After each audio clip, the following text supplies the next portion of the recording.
Hi friends, आज हम भौतिक विज्ञान के एक बहुत ही इंपॉर्टेंट टॉपिक का नाम है चुंबक, जिसे अंग्रेजी में मैग्नेट कहते हैं। इसके बारे में काफी डिटेल चर्चा करेंगे। आप हमारे साथ बने रहिए ताकि आपको इसके बारे में जानकारी प्राप्त हो सके। तो शुरुआत करते हैं आज का टॉपिक है चुंबक या मैग्नेट। सबसे पहले चुंबक के इतिहास के बारे में बातचीत करेंगे, हिस्ट्री ऑफ मैग्नेट के बारे में बातचीत करेंगे। हमें ये पता है कि चुंबक की खोज अचानक नहीं हुई, ये बहुत पहले हो चुकी थी। मतलब बहुत समय, मतलब 1500 साल के आसपास हो चुके हैं चुंबक की खोज की।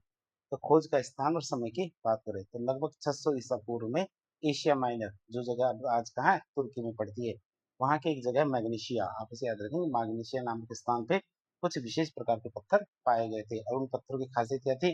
वह दूसरे लोहे के टुकड़ों को अपनी ओर आकर्षित करते थे। बात करें नामकरण की, चूंकि ये पत्थर हमारे मैग्नीशिया से मिले थे। कहाँ से? मैग्नीशिया नाम की जगह से मिले थे। इनमें हमारे लोहे के छोटे छोटे टुकड़ों को अपनी ओर खींचने का जादुई गुण था। इनमें क्या था? हमारे लोहे के छोटे छोटे टुकड़ों को अपनी ओर खींचने का जादुई गुण था, इसलिए इन्हें मैग्नेट या फिर चुंबक कहा गया। इसलिए इसे क्या मैग्नेट कहा गया? क्यों? क्योंकि मैग्नीशिया नामक जगह से मिले थे, इसलिए इन्हें मैग्नेट या चुंबक कहा गया। वैज्ञानिक दृष्टिकोण से देखें तो विज्ञान की भाषा में ये पत्थर क्या है? लोहे के एक ऑक्साइड है। क्या है? लोहे के ऑक्साइड, जिसे मैग्नेटाइट कहा जाता है। क्या कहा जाता है? मैग्नेटाइट कहा जाता है, जिसका सूत्र क्या हमारा Fe3O4 है। आप इसे याद रखेंगे, मैग्नेटाइट का सूत्र क्या होता है? Fe3O4। और ये हमारे एक प्राकृतिक रूप से पाए जाने वाला खनिज है, जो पृथ्वी के कई हिस्सों में मौजूद है। अब बात करेंगे चुंबक क्या है। चुंबक की बात करें तो सरल भाषा में देखें तो चुंबक क्या है? चुंबक वो पदार्थ है जो लोह चुंबकीय पदार्थों को, चुंबक वो पदार्थ है जो हमारे लोह चुंबकीय पदार्थों को या फेरोमैग्नेटिक जो पदार्थ है उनको अपनी ओर आकर्षित करता है। बात करें इसकी तो इसमें हमारे मुख्य रूप से लोहा, मतलब आयरन, कोबाल्ट, निकल जैसी धातुएं शामिल होती है। इसमें हमारे मुख्य रूप से हमारे कौन कौन सी? लोहा, कोबाल्ट और निकल जैसी धातुएं शामिल की जाती है। जो पदार्थ चुंबक की ओर आकर्षित नहीं होते, जैसे हमारे प्लास्टिक, लकड़ी, सोना, चांदी, उन्हें अचुंबकीय पदार्थ कहते हैं। तो आप इसे याद रखेंगे, जो पदार्थ हमारे चुंबक की ओर आकर्षित नहीं होते, उन्हें प्लास्टिक, लकड़ी, सोना, चांदी जैसे पदार्थ, तो उन्हें अचुंबकीय पदार्थ कहते हैं। अब देखेंगे चुंबक का एक गुण होता है जिसे चुंबकत्व या मैग्नेटिज्म कहते हैं। तो बात करें चुंबकत्व की, तो चुंबकत्व किसी चुंबक का अंतर्निहित गुण है। चुंबकत्व क्या है? किसी चुंबक का एक अंतर्निहित गुण है, जिसके कारण वह विशेष तरह का व्यवहार करता है। चुंबकत्व की वजह से ही वह विशेष प्रकार का व्यवहार करता है। व्यवहार की बात करें तो कौन सा व्यवहार करता है? इसमें व्यवहार आता है पहला आकर्षण और प्रतिकर्षण का, मतलब अट्रैक्शन और रिपल्सन का। एक चुंबक दूसरे चुंबक को या तो अपनी ओर खींचता है या दूर धकेलता है। क्या? या तो अपनी ओर खींचेगा या फिर दूर से, खुद से दूर धकेलेगा। और ये इस बात पर निर्भर करता है कि उस कौन से ध्रुव आमने सामने हैं। तो आप इसे याद रखेंगे, चुंबक की पहला गुण आता है कि वह दूसरे चुंबक को या लोह पदार्थों को अपनी ओर आकर्षित करेगा या फिर प्रतिकर्षित करेगा। दूसरा दिशात्मक गुण का है, यदि कोई चुंबक, दिशात्मक डायरेक्शनल प्रॉपर्टी की बात करें, यदि किसी चुंबक को एक धागे से स्वतंत्रता पूर्वक बांध के लटका दिया जाए, क्या किसी चुंबक को एक धागे से स्वतंत्रता पूर्वक बांध के लटका दिया जाए, तो क्या होगा? वो हमेशा उत्तर दक्षिण दिशा में ही आकर रुकेगा। किसमें? उत्तर दक्षिण दिशा में आकर रुकेगा। इसी गुण के कारण चुंबकत्व का इस्तेमाल, या चुंबक का इस्तेमाल दिशा जानने के लिए किया जाता है। आप इसे याद रखेंगे। चुंबकत्व के हमने दो गुण देखे, पहला था आकर्षण और प्रतिकर्षण का, दूसरा दिशात्मक गुण। तो चित्र में आप चुंबक देख सकते हैं, जिसका हमारे एक सिरा, तो जैसे ये नॉर्थ है और ये साउथ है, तो दो सिरे होते हैं इसके, एक तो उत्तर और एक दक्षिण। अब बात करें चुंबक कितने प्रकार के होते हैं। चुंबक हमारे बहुत सारे प्रकार के होते हैं। क्यों? क्योंकि जैसी जरूरत वैसा चुंबक। तो निर्माण के आधार पर देखें तो चुंबक मुख्यतः दो प्रकार के होते हैं, एक तो प्राकृतिक चुंबक और एक कृत्रिम चुंबक। प्राकृतिक चुंबक जो प्रकृति में स्वतंत्र रूप से पाए जाएंगे। तो प्राकृतिक चुंबक क्या होते हैं? तो ये वो चुंबक होते हैं जो सीधे प्रकृति से प्राप्त होते हैं। जो क्या होते हैं? सीधे प्रकृति से प्राप्त होते हैं। इनमें इंसान का कोई हस्तक्षेप नहीं होता। प्राकृतिक चुंबक में क्या? इंसान का कोई भी हस्तक्षेप नहीं होता। जैसे हमारे क्या? Magnetite Fe3O4। कमी की बात करें तो इसमें कौन सी कमी होती है? तो इनकी शक्ति बहुत कम होती है और इनका कोई निश्चित आकार भी नहीं होता। तो इनकी शक्ति भी बहुत कम होती है और इनका कोई निश्चित आकार नहीं होता। जो प्राकृतिक चुंबक हमारे खनिज के रूप में प्राप्त होते हैं। दूसरा चुंबक होता है हमारा कौन सा? कृत्रिम चुंबक, जिसे आर्टिफिशियल मैग्नेट कहते हैं। तो मनुष्य के द्वारा लोहा, इस्पात और अन्य मिश्र धातुओं से, क्या? लोहे, इस्पात और अन्य मिश्र धातुओं से अपनी आवश्यकता के अनुसार बनाए गए चुंबक हमारे कृत्रिम चुंबक कहलाते हैं। अपनी आवश्यकता के अनुसार बनाए गए चुंबकों को हम कृत्रिम चुंबक कहते हैं। और ये कृत्रिम चुंबक क्या होते हैं? बहुत ही ज्यादा शक्तिशाली होते हैं और इन्हें अलग अलग कामों के लिए विभिन्न आकारों में बनाया जाता है। इन्हें क्या अलग अलग कामों के लिए क्या विभिन्न आकारों में बनाते हैं कृत्रिम चुंबक को। जैसे एक चुंबक आता है हमारा छड़ चुंबक। छड़ चुंबक की बात करें तो एक आयताकार छड़ के आकार का होता है, जो चित्र में हमने ऊपर देखा था। ये हमारे एक बार की तरह है, मतलब ये कैसा है? बार की तरह, मतलब एक छड़ की तरह है, इसलिए इसे छड़ चुंबक कहेंगे। दूसरा होता है हमारा नाल चुंबक। तो ये अंग्रेजी आकार यू है। क्या अंग्रेजी का आकार यू होता है ना यू, जिसे हॉर्स शू मैग्नेट भी कहते हैं, तो यू आकार का होता है जो घोड़े के नारे जैसा होता है। इसमें भी हमारे दो ध्रुव होते हैं, जैसे हमारे एक तो साउथ है और ये नॉर्थ है, तो हमारे दो ध्रुव होते हैं जिससे हम क्या कहेंगे हॉर्स शू मैग्नेट, मतलब नाल चुंबक। तीसरा आता है हमारा कौन सा, चुंबकीय सुई, जिसे मैग्नेटिक कंपास कहते हैं। तो ये बीच में नुकीली और दोनों सिरों से पतली होते हैं, इस तरह की होती है मैग्नेटिक कंपास। आप इसे जिसे चुंबकीय सुई कहते हैं, बीच में से तो कोनों से तो नुकीली होती है और बीच में से क्या होती है, मोटी होती है। आप इसे याद रखेंगे, दोनों सिरों पे तो पतली होती है और बीच में से क्या नुकीली होती है। ये हमारी क्या होती है, चुंबकीय सुई। और जिसका उपयोग हम कहाँ करते हैं, इसका उपयोग हम दिशा सूचक यंत्रों में करते हैं। क्यों? क्योंकि चुंबक के यदि स्वतंत्रता पूर्वक लटकाया जाएगा तो उसके दोनों सिरे, एक सिरा तुम्हारा साउथ में तो दूसरा सिरा नॉर्थ में रुकेगा। अब हम बात करें चुंबक की विशेषताएं, चुंबक की क्या क्या विशेषता है उनकी बात करें, कैरेक्टरिस्टिक्स ऑफ मैग्नेट। चुंबक की बात करें तो चुंबक के कुछ विशिष्ट भौतिक गुण होते हैं जो इनको खास बनाते हैं। जैसे पहला गुण आता है हमारा आकर्षण का, तो ये हमारे क्या लोहा निकल कोबाल्ट जैसी धातु को अपनी ओर खींचता है। किसको? लोहा निकल और कोबाल्ट जैसी धातु को अपनी ओर खींचता है। दो ध्रुव की बात करें टू पोल्स की, तो हर चुंबक के दो सिरे होते हैं। क्या? हर चुंबक के दो सिरे होते हैं। एक तो हमारा उत्तरी ध्रुव जिसे नॉर्थ पोल कहते हैं, दूसरा हमारा क्या दक्षिण ध्रुव जिसे साउथ पोल कहते हैं। तो प्रत्येक चुंबक के दो सिरे या दो ध्रुव होते हैं। फिर शक्ति के वितरण की बात करें तो चुंबक को खींचने की ताकत उसके सिरे या तो ध्रुव पर ज्यादा होती है। आप इसे याद रखें, बीच की बजाय क्या हमारे ध्रुव पर ज्यादा होती है। कि जैसे जैसे हम क्या सिरों से बीच की ओर जाते हैं, ये ताकत कम होती जाती है। क्या? बीच में हमारी क्या ताकत कम होती जाती है। आप इसे याद रखेंगे। और बीच में आएंगे, जैसे हमारे कोई चुंबक है, ये वाला चुंबक है, ये वाला चुंबक है, तो इसमें हमारे किनारों पे तो हमारे क्या है, चुंबकत्व का गुण सबसे ज्यादा पाया जाता है। लेकिन जैसे जैसे आप अंदर की तरफ जाएंगे, कहाँ अंदर की तरफ ऐसे जाते जाएंगे, तो एक पॉइंट ऐसा आएगा, क्या? एक पॉइंट ऐसा आएगा जिसमें जहां पे हमारे क्या चुंबकीय शक्ति बिल्कुल क्षीण हो जाएगी, मतलब बिल्कुल खत्म हो जाएगी। उसे क्या कहेंगे, उदासीन बिंदु या न्यूट्रल पॉइंट कहेंगे। आप इसे याद रखेंगे। जहां हमारे चुंबकत्व का गुण महसूस नहीं किया जा पाता, उसे हम क्या कहते हैं, हम उसे उदासीन बिंदु कहते हैं। तो चुंबक के बिल्कुल बीचों बीच, चुंबक के बिल्कुल बीचों बीच या केंद्र में कोई चुंबकीय शक्ति नहीं होती। क्यों? क्योंकि वो बैलेंस हो जाती है। नॉर्थ और साउथ की चुंबकत्व शक्ति है वो बैलेंस हो जाती है। इसी वजह से वहां पे क्या कोई चुंबकीय शक्ति या चुंबकीय गुण नहीं पाया जाता। इस बिंदु पर हमारा चुंबकत्व शून्य होता है, जिसे हम क्या बोलते हैं, उदासीन बिंदु कहते हैं। फिर समान ध्रुवों में प्रतिकर्षण की बात करें, यदि दो चुंबकों के नॉर्थ नॉर्थ या फिर साउथ साउथ उन ध्रुवों को पास पास लाया जाए तो वे एक दूसरे को धकेलते हैं, मतलब एक दूसरे को दूर करने की कोशिश करते हैं। जैसे हम कहते हैं समान ध्रुवों में प्रतिकर्षण। फिर आता है विपरीत ध्रुवों में आकर्षण की बात करें, तो यदि विपरीत ध्रुवों को, किसको? विपरीत ध्रुवों को, जैसे नॉर्थ को साउथ के ध्रुव के पास लाया जाए, नॉर्थ जो ध्रुव है उसको साउथ ध्रुव के पास लाया जाए, मतलब विपरीत ध्रुव को पास पास लाया जाए, तो एक दूसरे से चिपक जाएंगे, इसे अट्रैक्शन कहते हैं। तो समान ध्रुव में तो प्रतिकर्षण होता है, विपरीत ध्रुव में आकर्षण होता है। फिर ध्रुवों की विभाज्यता की बात करें कि अगर हम एक चुंबक को बीच में से तोड़ दें तो उत्तरी और दक्षिणी ध्रुव अलग अलग नहीं होते हैं। क्या? उत्तरी और ध्रुव दक्षिणी ध्रुव के अलग अलग नहीं होते, बल्कि हर टूटा हुआ टुकड़ा अपने आप में एक नया चुंबक बन जाएगा, जिनमें फिर से नॉर्थ और साउथ ध्रुव उत्पन्न हो जाएंगे। जैसे ये एक चुंबक था जिसमें एक तो हमारा नॉर्थ है, ये साउथ है। अब इसको यदि बीच में से तोड़ दिया जाए तो तोड़ने के बाद क्या दो चुंबक बन जाएंगे। ये अब दो चुंबक बन जाएंगे तो इसमें ये तो साउथ था और ये नॉर्थ था। तो अब आप सोचेंगे कि इनके किनारे खत्म हो गए, नहीं। अब इसका ये साउथ हो गया और ये नॉर्थ हो गया। तो आप इसे याद रखेंगे कि जब भी चुंबक को बीच में से तोड़ दे तो इससे इसके ध्रुव कभी भी अलग अलग नहीं होंगे। यदि इसको टुकड़ा टूट गया है तो टुकड़ा अपने आप ही एक नया चुंबक बन जाएगा, मतलब इसमें दोनों ध्रुव बन जाएंगे। फिर बात करें चुंबकीय प्रेरण की, कि यदि किसी लोहे के टुकड़े को एक नरम चुंबक के संपर्क में या उसके बहुत करीब रखा जाए, या एक लोहे के टुकड़े को एक शक्तिशाली चुंबक के संपर्क में रखा जाए या फिर उसके बहुत ज्यादा करीब रखा जाए, तो वह लोहे का टुकड़ा भी कुछ समय के लिए चुंबक की तरह व्यवहार करने लगेगा, जिसे चुंबकीय प्रेरण या इंडक्शन कहते हैं। अब हम चुंबक के उपयोग देखेंगे, चुंबक का उपयोग कहाँ कहाँ किया जा सकता है, मतलब यूजेज ऑफ मैग्नेट की बात करेंगे। तो हमारे दैनिक जीवन से लेके उच्च स्तरीय जो विज्ञान है, चिकित्सा में भी हमारे चुंबक का काफी ज्यादा उपयोग किया जाता है। कहाँ से कहाँ तक? हमारे दैनिक जीवन से लेके उच्च स्तरीय जो विज्ञान है, चिकित्सा है, वहां पे भी हमारे चुंबक का उपयोग किया जाता है। पहला उपयोग आता है इसका लोह पदार्थों की पहचान करने में।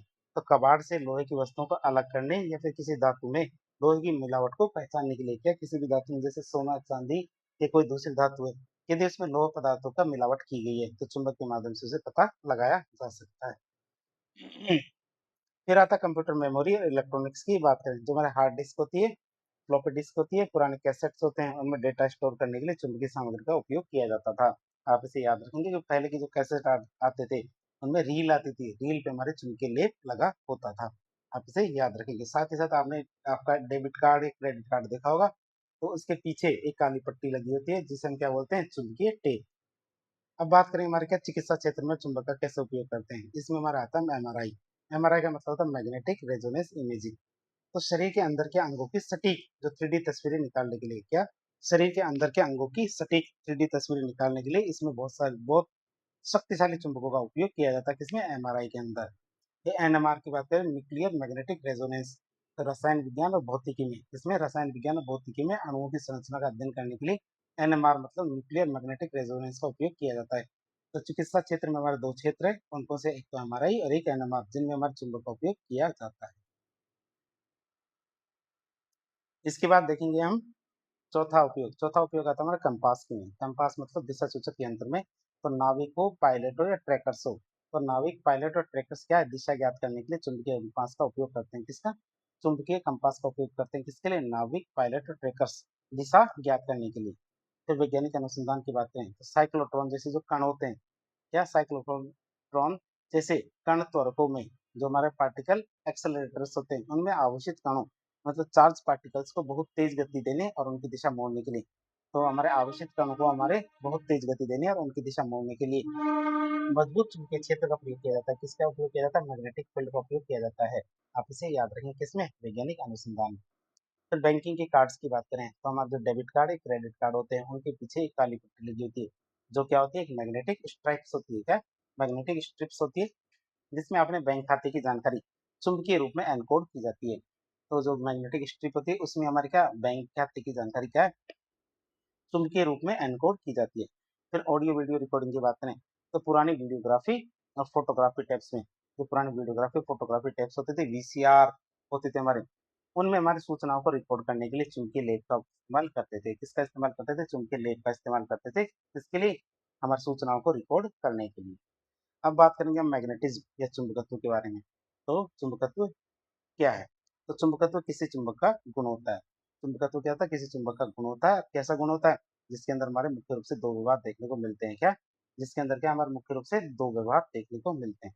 पहला व्यवहार आता है हमारा कौन सा, आकर्षण या फिर प्रतिकर्षण का। कौन सा, आकर्षण या प्रतिकर्षण की बात करें तो यह अपने ही जैसे अन्य चुंबकों को आकर्षित करता है, मतलब विद्युत ध्रुवों में, या फिर दूर धकेलता है समान ध्रुवों में। तो समान ध्रुवों में तो दूर धकेलेगा एक दूसरे को, और विपरीत ध्रुवों में एक दूसरे की तरफ आकर्षित करता है। ये पहला गुण है। दूसरा गुण आता है दिशात्मक गुण, मतलब डायरेक्शनल प्रॉपर्टी। जब इसे स्वतंत्रता पूर्वक धागे पे लटकाया जाता है, मतलब जब चुंबक को स्वतंत्रता पूर्वक धागे पे लटकाया जाता है, तो ये पृथ्वी के चुंबकीय क्षेत्र की वजह से, इसकी वजह से, पृथ्वी के चुंबकीय क्षेत्र की वजह से हमेशा उत्तर दक्षिण दिशा में आके ठहरता है। कहाँ पे, उत्तर दक्षिण दिशा में आके ठहरता है। यही हमारे चुंबकत्व के दो गुण है। अब हम देखेंगे चुंबकीय पदार्थों के प्रकार। चुंबकीय पदार्थ कितने प्रकार के होते हैं। किसी भी बाहरी चुंबकीय क्षेत्र, किसी भी बाहरी चुंबकीय क्षेत्र मतलब एक्सटर्नल मैग्नेटिक फील्ड में रखे जाने पर पदार्थ कैसा व्यवहार करता है, इस आधार पर हमारे चुंबकत्व, जो चुंबकीय पदार्थ है उनको तीन श्रेणियों में बांटा गया है। कितनी श्रेणियों में, तीन श्रेणियों में बांटा गया है। कौन कौन सी श्रेणी है, पहली श्रेणी आती है अनुचुंबकीय पदार्थ।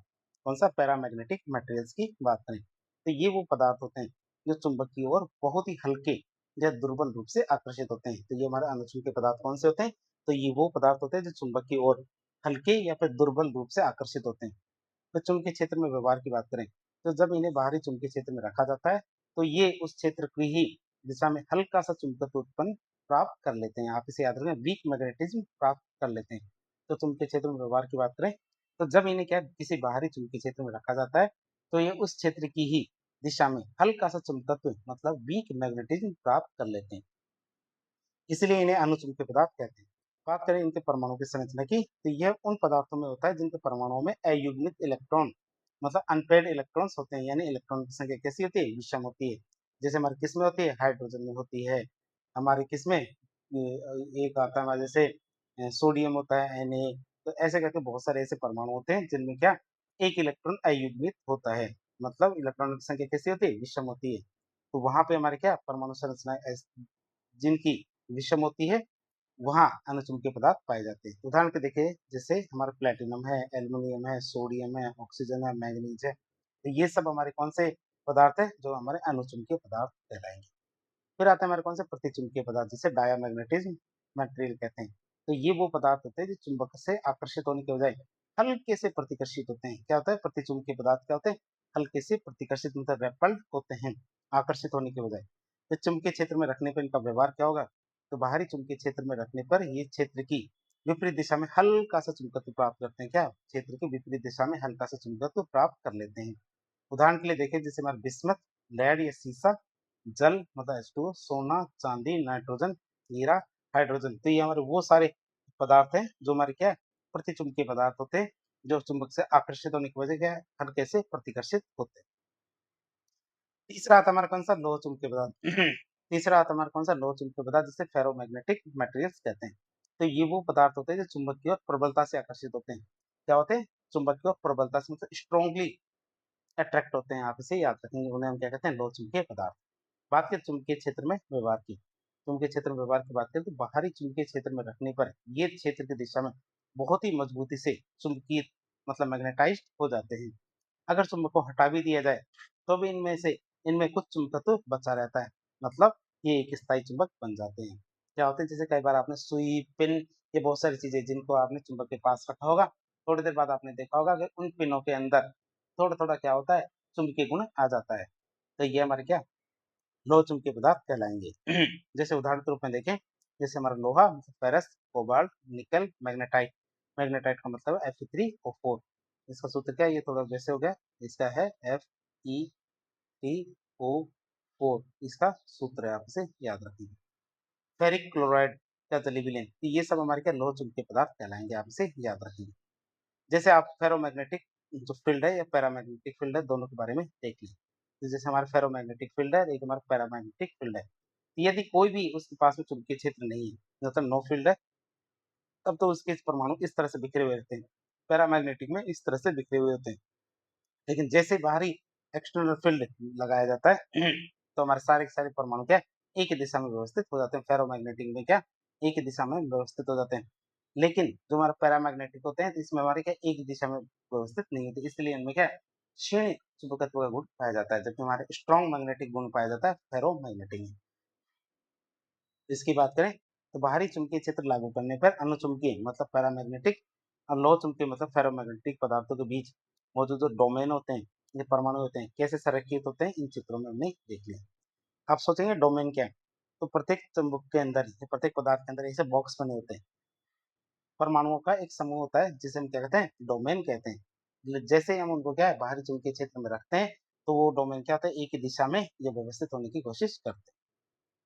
इसके बाद आता है हमारा कौन सा? क्यूरी ताप, जिसे क्यूरी का नियम कहते हैं। तो क्या हम किसी चीज को जो चुंबकीय पदार्थ है उसको उसका चुंबकत्व खत्म कर सकते हैं? ये डिपेंड करता है हमारे क्यूरी ताप पर। और एक क्यूरी का नियम उसकी बात करें तो क्यूरी का नियम क्या है? तो ये नियम ये बताता है कि किसी अनुचुंबकीय पदार्थ मतलब पैरामैग्नेटिक पदार्थ की चुंबकीय प्रवृत्ति, जिसे काई कहते हैं। क्या कहते हैं? जिसे काई कहते हैं। एक्स का मतलब ये काई है, जिसे मैग्नेटिक सस्पेक्टिबिलिटी कहते हैं। पदार्थ की चुंबकीय प्रवृत्ति उसके परम ताप मतलब एब्सोल्यूट टेम्परेचर के व्युत्क्रमानुपाती होती है। आप इसे याद रखेंगे। आप इसे याद रखेंगे। क्या है हमारे क्यूरी का नियम? कि किसी भी अनुचुंबकीय पदार्थ की चुंबकीय प्रवृत्ति उसके परम ताप के व्युत्क्रमानुपाती होती है। व्युत्क्रमानुपात मतलब बट्टे में होती है। इसका एक सूत्र होता है काई बराबर सी बटे टी। सी का मतलब होता है क्यूरी नियतांक। सी का मतलब क्या होता है? क्यूरी नियतांक, जिसका मतलब सीधा सीधा अर्थ है कि ताप बढ़ाएंगे तो चुंबकत्व घट जाएगा, ताप बढ़ाएंगे तो चुंबकत्व घटता जाएगा। लेकिन हमेशा ऐसा नहीं होता। एक समय पर जो हमारा क्या होता है? क्यूरी ताप होता है, तो वही वो समय है जिस पे जाते जाते क्या होता है कि हमारा उसका चुंबकत्व खत्म हो जाता है। तो चुंबकीय ताप की क्यूरी ताप की बात करें तो ये विशिष्ट तापमान होता है जिसपे हमारे बहुत अधिक उष्मीय ऊर्जा, तो हमारे क्या एक विशिष्ट तापमान है जिसपे हमारे क्या बहुत अधिक उष्मीय ऊर्जा की वजह से लोह चुंबकीय पदार्थ अपना प्रबल चुंबकत्व खो देता है। जो लोह चुंबकीय पदार्थ है ये क्या करता है? अपना प्रबल चुंबकत्व खो देता है और एक साधारण अनुचुंबकीय पदार्थ में बदल जाता है। तो ये विशिष्ट तापमान होता है। प्रत्येक पदार्थ के लिए ये तापमान अलग अलग होता है। जैसे लोहे के लिए देखें तो लोहे के लिए 770 डिग्री सेल्सियस होता है। लोहे के लिए कितना? 770 डिग्री सेल्सियस होता है। वैसे निकल के लिए देखें तो 358 डिग्री सेल्सियस होता है हमारे निकल के लिए। तो इस तरह हमने क्यूरी ताप और क्यूरी का नियम देख लिया। अब हम देखेंगे मैग्नेटिक फील्ड, जिसे चुंबकीय क्षेत्र कहते हैं, उसकी बात करें तो चुंबकीय क्षेत्र की परिभाषा क्या है? तो किसी चुंबक के चारों ओर का वो स्थान, किसी भी चुंबक के चारों ओर का वो स्थान जहां तक उसके चुंबकीय बल मतलब आकर्षण हो या प्रतिकर्षण हो, उसको महसूस किया जा सकता है, तो वह हमारा चुंबकीय क्षेत्र या मैग्नेटिक फील्ड कहलाएगा। आप इसे याद रखेंगे कि किसी चुंबक के चारों ओर का वो स्थान या वो स्पेस जहाँ तक हम उसके चुंबकीय बल मतलब आकर्षण हो या प्रतिकर्षण इसको महसूस किया जा सकता है, वो उसका चुंबकीय क्षेत्र या मैग्नेटिक फील्ड कहलाएगा। दिशा की बात करें तो इसकी दिशा ज्ञात करने के लिए चुंबकीय कंपास सुई का उपयोग किया जाता है। किसका उपयोग करते हैं? चुंबकीय कंपास सुई का उपयोग करते हैं। सुई का उत्तरी ध्रुव जिस दिशा में इशारा करता है वह चुंबकीय क्षेत्र की दिशा कहलाएगी। जो चुंबकीय सुई है उसका उत्तरी ध्रुव जिस दिशा की तरफ चला जाएगा तो इससे पता चलता है चुंबकीय क्षेत्र की दिशा भी उसी दिशा में गति कर रही है। बात करें चुंबकीय क्षेत्र के मात्रकों की, ऐसा ही पद्धति में हमारे टेस्ला होता है चुंबकीय क्षेत्र का मात्रक क्या? टेस्ला होता है हमारे क्या? ऐसा ही पद्धति में चुंबकीय क्षेत्र का मात्रक। सीजीएस पद्धति की बात करें तो सीजीएस पद्धति में हमारे गॉस होता है। क्या सीजीएस पद्धति में हमारे क्या गॉस होता है। अब दोनों में आपसे संबंध देखिए तो एक गॉस होता है हमारे 10 की घात -4 टेस्ला के बराबर। क्या 10 की घात 4 माइनस टेस्ला के बराबर होता है एक गॉस। अब हम बात करेंगे कुछ चीजें कौन सी? पहली चीज आती है मतलब तो चुंबकीय बल रेखाएं। ये चुंबकीय बल रेखाएं किससे कहते हैं? तो चुंबकीय बल रेखाएं भी काल्पनिक वक्र इमेजिनरी कर्व्स होती है। क्या चुंबकीय बल रेखाएं के वे काल्पनिक वक्र होती है। चित्र में भी आप देख सकते हैं ये बीच में चुंबक है और इसके चारों तरफ क्या कुछ लाइनें बनी हुई है, तो ये कर्व है। ये क्या काल्पनिक है मतलब हकीकत में आप आंखों से तो देख नहीं सकते, लेकिन ये होती है, ये महसूस की जा सकती है। तो चुंबकीय बल रेखाएं भी काल्पनिक वक्र होती है जो हमारे चुंबकीय क्षेत्र की दिशा और उसकी शक्ति को दिखाने के लिए या चुंबकीय क्षेत्र की दिशा और उसकी शक्ति को दिखाने के लिए खींची जाती है। यदि आप इन रेखाओं को किसी भी बिंदु पर एक स्पर्श रेखा मतलब टेंगनेट खींचते हैं तो वह क्या है उस बिंदु पर चुंबकीय क्षेत्र की सटीक दिशा बता देगी। जैसे नॉर्मली ये चुंबकीय क्षेत्र की बल रेखाएं ये हमारे नॉर्थ से साउथ की तरफ जा रही है। और ये कैसे पता चलता है? ये हमारी एक स्पर्श रेखा खींचने के बाद पता चलता है। क्या किसी भी बिंदु पर इन रेखाओं की किसी भी बिंदु पर हम एक स्पर्श रेखा मतलब टेंजेंट खींचते हैं तो उस बिंदु पर हमारे चुंबकीय क्षेत्र की सटीक दिशा पता चलता है। अब बात करें तो चुंबकीय बल रेखाएं जो हमने अभी देखी तो इनकी कौन कौन सी विशेषताएं होती है। चुंबकीय बल रेखाओं की विशेषता की बात करें, सबसे पहले इनकी उत्पत्ति और अंत की बात करें तो चुंबक के बाहर ये रेखाएं हमेशा उत्तरी ध्रुव से निकलती है और दक्षिण ध्रुव में प्रवेश करती है। आप इसे याद रखें कहाँ से? उत्तरी ध्रुव से निकलती है और दक्षिण ध्रुव में प्रवेश करती है। फिर चुंबक के भीतर की दिशा की बात करें तो चुंबक के अंदर इसकी दिशा ठीक बाहर से विपरीत होती है, यानी दक्षिण से उत्तर की ओर। तो चुंबक के अंदर तो दक्षिण से उत्तर की ओर होती है और चुंबक के बाहर का उत्तर से दक्षिण की ओर होती है। तो बंद रूप की बात करें तो हमारे जो हमने उत्पत्ति और अंत जो पॉइंट एक और दो देखा था इन दोनों को मिलाकर ये रेखाएं एक पूरा घेरा या बंद रूप बनाते हैं। चित्र में भी हम इसको देख सकते हैं कि जैसे ये कोई चुंबक है। क्या ये कोई चुंबक है? तो ये क्या है हमारे नॉर्थ से साउथ की तरफ जाती है और अंदर क्या साउथ से नॉर्थ की तरफ जाती है। तो इस तरह एक कंप्लीट लूप का निर्माण करती है। क्या करती है? कंप्लीट लूप या बंद लूप का निर्माण करती है। फिर नो इंटरसेक्शन की बात करें, प्रतिच्छेदन नहीं की बात करें, नो इंटरसेक्शन की, तो दो चुंबकीय बल रेखाएं कभी भी एक दूसरे को काटती नहीं है। क्यों? क्योंकि अगर वो काटेगी तो कटान बिंदु पर चुंबकीय क्षेत्र की दो दिशाएं हो जाएगी जो बिल्कुल असंभव है।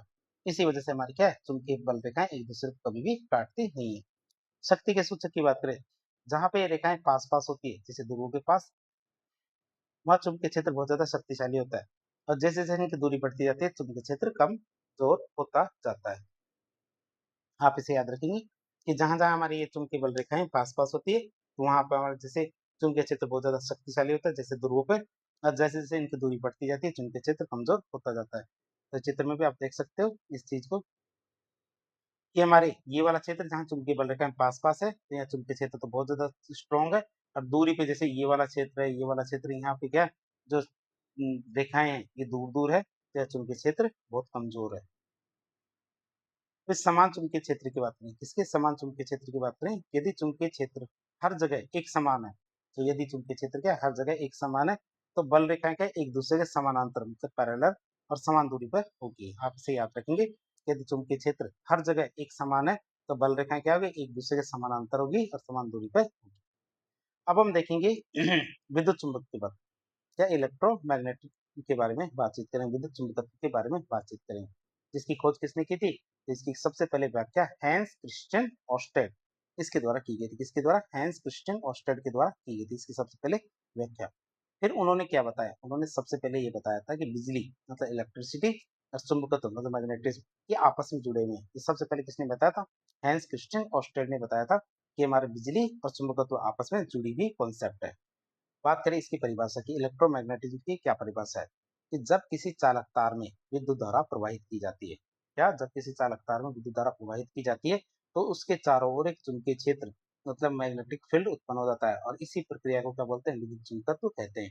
तो उन्होंने क्या प्रयोग किया, उन्होंने एक बैटरी ली और साथ में एक कील ली, क्या कील ली, और कील के चारों तरफ क्या है, एक हमारे चालक तार को लपेट दिया, या चालक तार को लपेट दिया और उसके दूसरे सिरे को मैं वापस बैटरी से जोड़ दिया। तो इस तरह इन्होंने क्या एक परिपथ का निर्माण किया।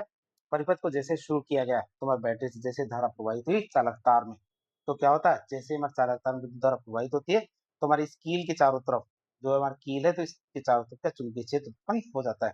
और इसका पता किससे चलता है, चुंबकीय सुई से। चुंबकीय सुई से पता लगा सकते हैं कि इनके चारों तरफ क्या हमारे चुंबकीय क्षेत्र उत्पन्न हो गया है। अब बात करें विद्युत चुम्बकीय, जिसे इलेक्ट्रोमैग्नेट कहते हैं, मतलब इस प्रकार से हम चुंबक का निर्माण कर सकते हैं। तो विद्युत चुंबक की बात करें, विद्युत चुंबक क्या है, एक अस्थायी या टेम्पररी मैग्नेट होता है। क्या होता है कि अस्थायी या फिर टेम्पररी मैग्नेट होता है और ये विद्युत धारा के चुंबकीय प्रभाव के सिद्धांत पे काम करता है। किस पे, विद्युत धारा के चुंबकीय प्रभाव के सिद्धांत पे काम करता है। बात करें इसकी बनावट की, तो मूल रूप से क्या है, एक परिनालिका होती है, सोलेनॉइड होती है। क्या होती है, एक सोलेनॉइड या परिनालिका होती है। जब किसी बेलनाकार खोखले पाइप पर तांबे का तार लपेट दिया जाता है, मतलब एक कुंडली या कोयल के रूप में उसके चारों तरफ लपेट दिया जाता है और उसमें धारा प्रवाहित की जाती है, तो वह चुंबक की तरह व्यवहार करने लगेगा। चित्र में भी हमने यही देखा था, जो कील थी, क्या कील थी, तो कील के चारों तरफ हमने क्या एक तार को लपेट दिया था, तांबे के तार को लपेट दिया था और फिर उसमें धारा प्रवाहित की थी। तो वह हमारी कील भी क्या है, हमारे चुंबक की तरह व्यवहार करने लग गई थी। इसकी विशेषता क्या है कि जैसे इसमें विद्युत धारा बहनी बंद हो जाती है, उसका चुंबकत्व का गुण भी खत्म हो जाता है। जब तक धारा बहेगी तब तक उसमें क्या चुंबकत्व का गुण रहेगा, जब धारा बहनी बंद हो जाती है तो उसका चुंबकत्व गुण खत्म हो जाता है। बात करें विद्युत चुंबक की शक्ति मतलब तीव्रता किन किन बातों पर निर्भर करती है, कि हमारी विद्युत चुंबक जो हमने बनाई है उसकी शक्ति मतलब कितना स्ट्रॉन्ग होगा, वो किन किन बातों पर निर्भर करता है। तो किसी विद्युत चुंबक के द्वारा उत्पन्न चुंबकीय क्षेत्र, या किसी विद्युत चुंबक के द्वारा उत्पन्न जो चुंबकीय क्षेत्र है जिसे मैग्नेटिक फील्ड कहते हैं, इसकी शक्ति मुख्य रूप से तीन बातों पर निर्भर करती है। ये तो आप चित्र में भी आप खुद भी अंदाजा लगा सकते हैं, तो कौन कौन सी चीजें होगी। पहली चीज होगी जिस पे वो निर्भर करेगी, पहली आती है हमारे पास नंबर ऑफ टर्न्स, मतलब परिनालिका में घेरों की संख्या। जो तांबे का तार हमने कील के चारों तरफ लपेटा है वो कितनी बार लपेटा है, इस पे फर्क पड़ता है। तो कुंडली में तार के जितने ज्यादा फेरे होंगे, टर्न्स होंगे, चुंबकीय क्षेत्र उतना ही मजबूत होगा। तो फेरों की संख्या पहला हमारे क्या होता है, तब बात होती है जिस पे निर्भर करती है। तो दूसरा आता है हमारे पास क्रोड पदार्थ की प्रकृति, जिसके चारों तरफ हमने क्या तांबे के तार को लपेटा है। तो परिनालिका के अंदर मतलब खाली जगह में रखे जाने वाले पदार्थ को क्रोड कहते हैं। जिसमें हम चित्र में कील को देखा था, तो कील क्या था, क्रोड था। यदि इसके अंदर नर्म लोहा रखा जाता है, मतलब जो अंदर कील है या फिर जो भी पदार्थ हमारा क्या नर्म लोहे का बना हुआ है, तो चुंबकीय क्षेत्र की तीव्रता बहुत ज्यादा बढ़ जाएगी। तो इसमें भी फर्क पड़ता है। और तीसरा धारा का परिमाण, मतलब मैग्नीट्यूड ऑफ करंट। तो कुंडली में बहने वाली विद्युत धारा का मान बढ़ाई जाए, क्या कुंडली में बहने वाली विद्युत धारा का मान बढ़ाने पर चुंबकीय क्षेत्र की तीव्रता भी बढ़ती है। क्या होती है, चुंबकीय क्षेत्र की तीव्रता भी बढ़ती है। अब हमने ये तीनों की तीनों चीजें देख ली, चित्र में आपको एक बार वापस बता दें इसके बारे में कि हमारी तीन चीजें जिनके हमारे विद्युत चुंबक में सबसे ज्यादा फर्क पड़ता है। तो एक तो धारा का मान पे, जितनी ज्यादा धारा होगी उतना बेहतर चुंबक बनेगा। फिर कौन सा पदार्थ काम में लिया है, जैसे हमारे आयरन नेल है, ये तो आयरन लोहे की कील है, उसी प्रकार नर्म लोहे की चीज का इस्तेमाल करते हैं तो चुंबकत्व ज्यादा होगा। और तीसरा क्या, घेरों की संख्या, जितनी घेरों की संख्या ज्यादा होगी चुंबकत्व उतना ही मजबूत मिलेगा। अब आता है हमारे कौन सा, चुंबकीय फ्लक्स। किसकी बात करें, चुंबकीय फ्लक्स या मैग्नेटिक फ्लक्स की बात करें। तो चुंबकीय फ्लक्स ये मापता है कि किसी निश्चित क्षेत्र में से कितनी चुंबकीय बल रेखाएं गुजर रही है। तो ये बात करें इसकी, तो चुंबकीय फ्लक्स क्या बताता है कि ये बताता है कि किसी निश्चित क्षेत्र या एरिया से कितनी चुंबकीय बल रेखाएं गुजर रही है। बात करें इसकी परिभाषा की, चुंबकीय फ्लक्स की परिभाषा क्या है। तो किसी चुंबकीय क्षेत्र में रखी गई, क्या किसी चुंबकीय क्षेत्र में रखी गई सतह के लंबवत गुजरने वाली कुल चुंबकीय बल रेखाओं की संख्या को उस सतह का चुंबकीय फ्लक्स कहते हैं। आप इसे याद रखेंगे कि किसी चुंबकीय क्षेत्र में रखी गई हमारे लंबवत गुजरने वाली कुछ कुल चुंबकीय बल रेखाओं की संख्या को उस सतह का चुंबकीय फ्लक्स कहते हैं। चित्र में भी आप इसको समझ सकते हैं कि हमारी क्या, ये जो चुंबकीय बल रेखा है। अब हमने क्या है एक क्रॉस सेक्शनल एरिया बनाया है, मतलब एक ये बनाया। अब इससे हमें पता चलता है कि इससे गुजरने वाली कितनी चुंबकीय बल रेखाएं होगी। तो हमारी ये जितना ज्यादा लंबवत है तो उससे हमारे कम से कम क्या है चुंबकीय बल रेखाएं होकर गुजरेगी। अब उसकी वजह दूसरा है, तो दूसरा हमारे इस तरह से चुंबकीय बल रेखाएं, और जो हमने पदार्थ रखा है वो पदार्थ क्या है इसके लंबवत है। लंबवत के समानांतर है। समानांतर होने की वजह से बहुत कम रेजिस्टेंस पैदा करता है और ये बहुत सारी जो चुंबकीय बल रेखा है उनको आसानी से गुजरने देता है।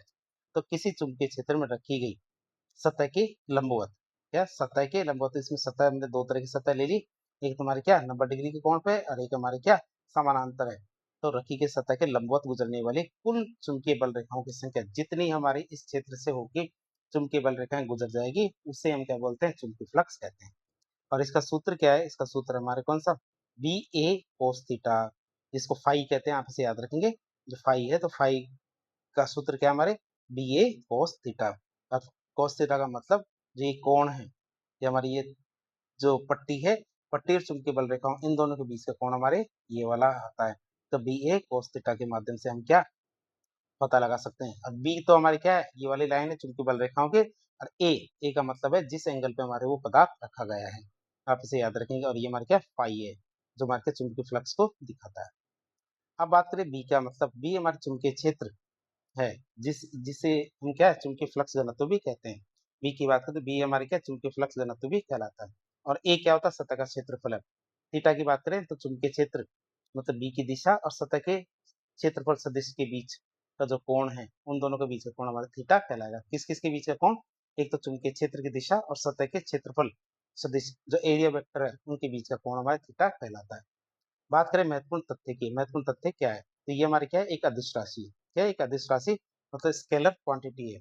बात करें एसआई मात्रक की, तो इसका एसआई मात्रक वेबर है। इसका एसआई मात्रक क्या है, वेबर है। शून्य फ्लक्स की स्थिति की बात करें तो यदि कोई सतह चुंबकीय बल क्षेत्र रेखाओं के बिल्कुल समानांतर है, यदि कोई सतह क्या है हमारी चुंबकीय क्षेत्र रेखाओं के बिल्कुल समानांतर है, यानी रेखाएं सतह को पार नहीं कर रही है, बस छू के निकल जा रही है, तो उस सतह से गुजरने वाला लगभग चुंबकीय फ्लक्स क्या होगा, शून्य होगा। क्यों? क्योंकि उसको वो पार नहीं कर पा रही है। और पार नहीं कर पा रही है तो वहां का चुंबकीय फ्लक्स कैसा होगा, शून्य होगा। अब हम बात करेंगे विद्युत चुम्बकीय प्रेरण के बारे में, इलेक्ट्रोमैग्नेटिक इंडक्शन के बारे में बातचीत करेंगे, नया कॉन्सेप्ट है। तो यह विज्ञान की सबसे बड़ी खोजों में से एक है जिसे कहते हैं इलेक्ट्रोमैग्नेटिक इंडक्शन। और जिस पर हमारे घरों में काम आने वाली बिजली मतलब जनरेटर्स, ट्रांसफॉर्मर्स, पूरा का पूरा सिस्टम हमारे इसी पे काम करता है, कैसे, विद्युत चुम्बकीय प्रेरण के सिद्धांत पे। बात करें इस सिद्धांत की खोज किसने की, तो इस सिद्धांत की खोज हमारे 1831 में, कब, 1831 में महान वैज्ञानिक थे माइकल फैराडे, उन्होंने इसकी खोज की थी। बात करें सिद्धांत क्या है, सिद्धांत ये है कि जब किसी बंद परिपथ या कुंडली में, या जब किसी बंद परिपथ या कुंडली से गुजरने वाले चुंबकीय फ्लक्स में परिवर्तन होता है, क्या होता है, चुंबकीय फ्लक्स में परिवर्तन होता है, तो उस कुंडली में एक प्रेरित विद्युत वाहक बल उत्पन्न हो जाता है। क्या होता है, प्रेरित विद्युत वाहक बल उत्पन्न हो जाता है। चित्र में भी आप इसको देख सकते हैं, ये कोई कुंडली है, ये क्या है, एक कुंडली है और इसके पास में हमने क्या चुंबक रखा है। और चुंबक के ऊपर क्या तीर का निशान है, तीर का निशान का मतलब कि हम क्या कर रहे हैं, इस चुंबक को इस कुंडली के पास लेके आ रहे हैं, क्या इस कुंडली के पास लेके आ रहे हैं। और दूसरे चित्र में बी में क्या है, जो चुंबक है उसको कुंडली से दूर लेके जा रहे हैं। तो जब चुंबक को पास लाया जाता है और दूर लेके जाया जाता है, जब बारी बारी से धीरे धीरे इसको किया जाता है, तो इसके क्या चुंबकीय फ्लक्स में परिवर्तन होता है, किसमें परिवर्तन होता है, चुंबकीय फ्लक्स में परिवर्तन होता है। और इसी चुंबकीय फ्लक्स में परिवर्तन होने की वजह से क्या होता है, ये जो हमारी कुंडली है इसमें प्रेरित विद्युत वाहक बल उत्पन्न हो जाता है। क्या होता है, प्रेरित विद्युत वाहक बल उत्पन्न हो जाता है, आप इसे याद रखें। और इस कारण कुंडली में क्या है, एक प्रेरित धारा उत्पन्न हो जाती है, इंड्यूस्ड करंट प्रेरित हो जाता है, मतलब शुरू हो जाता है करंट आना। तो इस वजह से कुंडली में कोई धारा नहीं थी, लेकिन चुंबक के आगे लाने पीछे लेके जाने, जिनकी वजह से क्या चुंबकीय फ्लक्स में परिवर्तन होता है। चुंबकीय फ्लक्स में परिवर्तन होने की वजह से हमारी कुंडली में एक धारा उत्पन्न होती है जिसे हम क्या बोलते हैं, प्रेरित धारा कहते हैं। बात करें प्रेरित धारा की महत्वपूर्ण शर्त की, तो ये धारा केवल तब तक ही बहेगी जब तक हमारे चुंबकीय फ्लक्स में लगातार परिवर्तन होता रहेगा, मतलब चुंबक को हम आगे पीछे करते रहेंगे, तब तक उसमें धारा उत्पन्न होगी। और एक बार हमने ये करना बंद कर दिया तो ये हमारे रुक जाएगा, बदलाव रुका तो धारा भी शून्य हो जाएगी।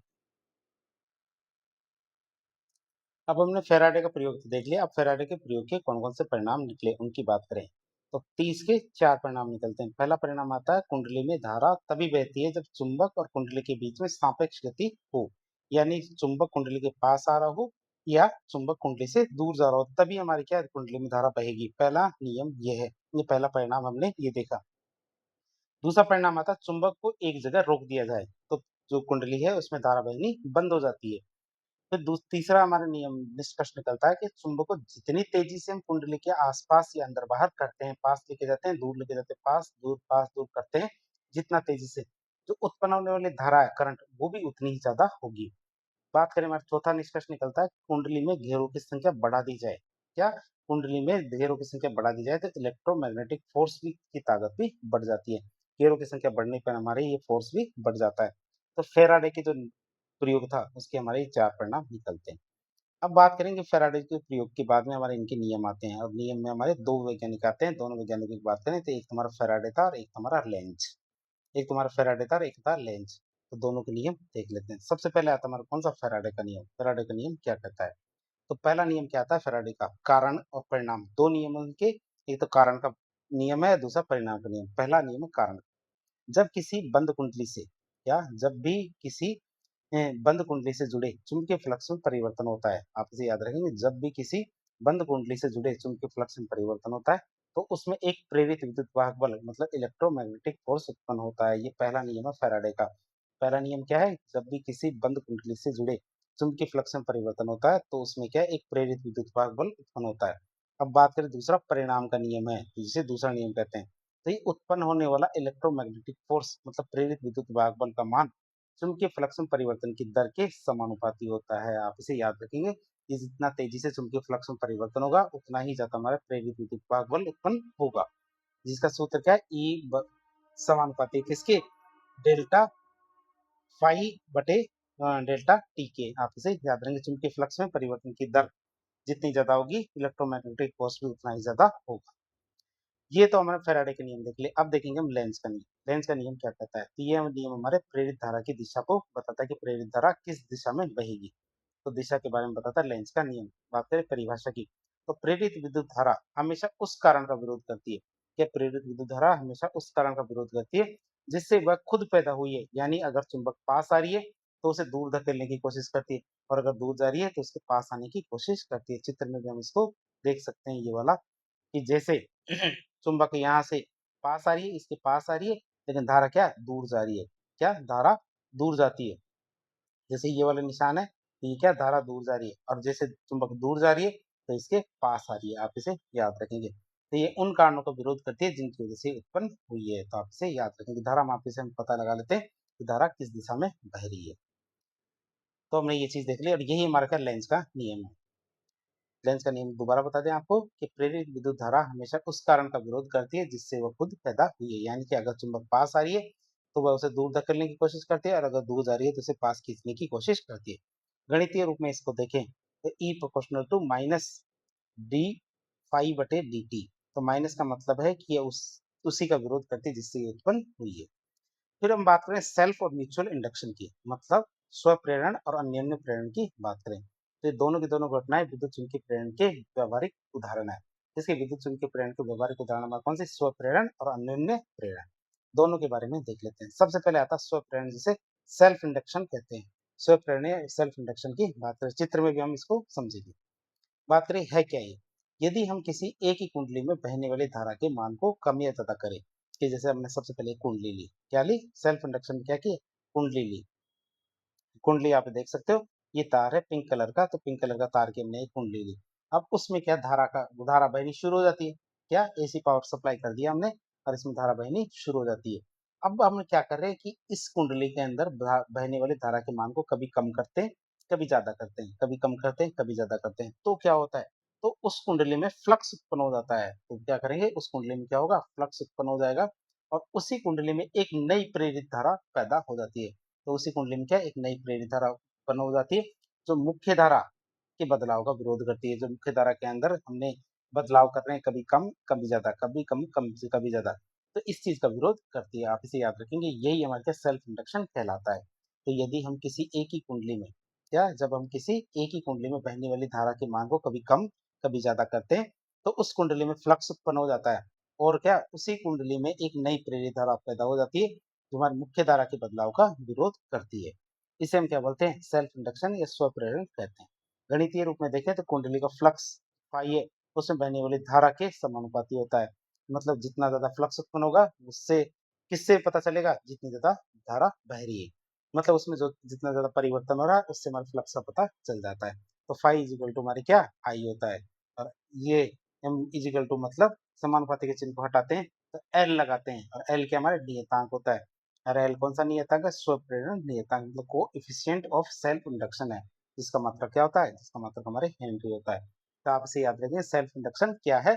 इसमें इसका मतलब यह है क्या है कि एक ही कुंडली में बहने वाली धारा के मान को जब कम या ज्यादा किया जाता है, क्या ये धारा का मान क्या कम या ज्यादा किया जाता है, तो उस कुंडली में फ्लक्स उत्पन्न होता है। और क्या होता है, उसी कुंडली में एक नई प्रेरित धारा उत्पन्न हो जाती है फ्लक्स की वजह से, जो मुख्य धारा के बदलाव को विरोध करती है। फिर आता है म्यूचुअल इंडक्शन। इसकी बात करें, अन्योन्य प्रेरण की बात करें, म्यूचुअल इंडक्शन की बात करें तो ये क्या है? जब दो कुंडलियां पास पास रखी हो, क्या जब दो कुंडलियां पास पास में रखी हो, तो और हम क्या प्राथमिक कुंडली में बहने वाली धारा में बदलाव करें, क्या प्राथमिक कुंडली में धारा का बदलाव करते हैं, तो उससे उत्पन्न चुंबकीय क्षेत्र बदलता है, तो उससे उसके कारण क्या उत्पन्न जो चुंबकीय क्षेत्र ये बदलता रहता है। इसका प्रभाव क्या होता है? पास में रखी हुई द्वितीय कुंडली पर पड़ता है और दूसरी कुंडली में प्रेरित धारा उत्पन्न हो जाती है और ट्रांसफार्मर इसी सिद्धांत पे काम करते हैं। तो बात करें इसमें क्या होता है, चित्र में भी आप इसको समझ सकते हैं। म्यूचुअल इंडक्शन में, क्या है, हमने वही स्व प्रेरण की किट ली और इसमें धारा प्रवाहित की। धारा प्रवाहित में भी क्या है हमारा, क्या है, कभी कम कभी ज्यादा, कभी कम कभी ज्यादा। तो धीरे धीरे क्या है इसके अंदर क्या चुंबकीय फ्लक्स उत्पन्न होता है। चुंबकीय फ्लक्स उत्पन्न होने की वजह से इसमें भी ये दूसरा जो कोयल है, दूसरी परिणालिका है, उसके अंदर भी हमारे क्या करंट फैलने लग जाता है। तो ये हमारे म्यूचुअल इंडक्शन है कि एक में धारा प्रवाहित करने पे और कम ज्यादा करने पे, मतलब फ्लक्स में परिवर्तन करने पे दूसरा जो हमारा है उसके अंदर भी क्या धारा प्रवाहित होने लग जाती है, जिसे म्यूचुअल इंडक्शन कहते हैं। कि मतलब एक में उत्पन्न होगा तो दूसरे में भी उत्पन्न हो जाएगा। बात करें, दोबारा से बता दें कि जब दो कुंडलियां पास पास पर रखी हो, चित्र में भी आप देख सकते हैं दोनों कुंडलियां, एक तो हमारे ब्लू कलर की और एक हमारी क्या जो हमारी पिंक कलर की है, क्या एक तुम्हारी ब्लू कलर की है और एक हमारी पिंक कलर की है, दो कुंडलियां है जो इनको पास पास में रखा जाता है। तो हम क्या प्राथमिक कुंडली जो हमारे पिंक कलर की थी, उस पिंक कलर की कुंडली में धारा को बहने देते हैं। तो धारा को बहने की बात करें तो उसके दर को बदल देते हैं कि कभी कम कभी ज्यादा, कभी कम कभी ज्यादा। तो उसके कारण क्या चुंबकीय क्षेत्र उत्पन्न होता है, उसके कारण क्या चुंबकीय क्षेत्र उत्पन्न होता है। और इसका प्रभाव क्या पड़ता है? इसका प्रभाव पड़ता है कि दूसरी जो कुंडली है, सेकेंडरी कॉइल जो हमारी ब्लू कलर की, उस पे पड़ता है और उस कुंडली में प्रेरित धारा उत्पन्न हो जाती है। और हमारे घर के जो ट्रांसफार्मर होते हैं वो इसी सिद्धांत पे काम करते हैं। गणितीय रूप में देखें इसको, तो द्वितीय कुंडली का फ्लक्स प्राथमिक कुंडली की धारा के समानुपाती होता है। प्राथमिक कुंडली में कितनी धारा बह रही है उससे फर्क पड़ता है कि दूसरी कुंडली का फ्लक्स कितना होगा। तो फाई इजिकल टू हमारे आई होता है, जिसमें हमारे क्या यदि इजिकल टू हटाया जाता है तो नियतांक लिया जाता है एम। एम की बात करते हैं, एम क्या है? अन्योन्य प्रेरण नियतांक है, कोएफिशिएंट ऑफ म्यूचुअल इंडक्शन है। आप इसे याद रखिए, अन्योन्य प्रेरण नियतांक है मतलब कोएफिशिएंट ऑफ म्यूचुअल इंडक्शन है। इसका मात्रक भी हमारे क्या होता है? हेनरी होता है। इसका भी क्या होता है? मात्रक हेनरी होता है। अब बात करेंगे हमारा एडी करंट की। कई बार परीक्षा में पूछ लिया जाता है एडी करंट या भौधाराएं किसे कहते हैं। बात करें इसकी खोज की, तो इसकी खोज किसने की थी? तो इसकी खोज सबसे पहले फ्रांसीसी भौतिक विज्ञानी थे हमारे, कौन? लियोन फोकॉल्ट। तो आप इसे याद रखेंगे, लियोन फोकॉल्ट ने हमारे भंवर धाराओं की खोज की थी, इसीलिए इन्हें फोकॉल्ट धाराएं भी कहते हैं। क्या कहते हैं इसे? फोकॉल्ट धाराएं भी कहते हैं। बात करें फोकॉल्ट धारा क्या होती है? जब किसी ठोस धातु के टुकड़े, जिसमें हमारे पास लोहे के ब्लॉक्स भी हो सकते हैं, तो किसी ठोस लोहे धातु के टुकड़े से गुजरने वाले चुंबकीय फ्लक्स में लगातार परिवर्तन होता रहता है। आप इसे याद रखेंगे कि किसी ठोस धातु के टुकड़े से गुजरने वाले चुंबकीय फ्लक्स में यदि लगातार परिवर्तन होता रहता है, तो उस धातु के अंदर ही गोल गोल चक्करदार धाराएं पैदा हो जाती है।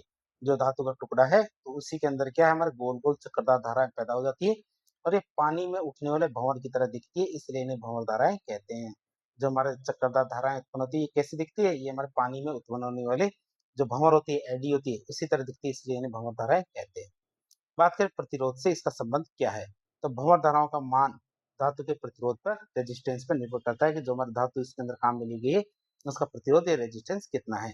यदि उसका प्रतिरोध ज्यादा है तो धाराएं कम होगी और प्रतिरोध कम है तो धाराएं ज्यादा होगी। बात करें भंवर धाराओं होने से फायदा क्या है, नुकसान क्या है, बात उसकी करें, तो भंवर धाराओं से होने वाली हानि और उसका क्या क्या समाधान कर सकते हैं। तो भंवर धाराएं होने से क्या नुकसान है? पहली समस्या आती है डायनामो के अंदर। तो डायनामो मतलब जो हमारे डीसी जनरेटर होते हैं, ट्रांसफार्मर्स होते हैं, इलेक्ट्रिक मोटर होती है, जो यदि आपने कभी देखी हो, जो हमारे क्रोड होती है, जो क्या होती है? क्रोड होती है, मतलब कोर जिसके चारों तरफ तार लपेटा जाता है। आपने इसको कभी ना कभी तो देखा ही होगा। जैसे हमारी ये बहुत सारी ऐसे कॉइल्स होती है, तो कॉइल्स होती है जो हमारी मोटर होती है, तो मोटर के अंदर कॉइल्स होती है जिसमें क्रोड के चारों तरफ क्या होता है? तार लपेटा जाता है।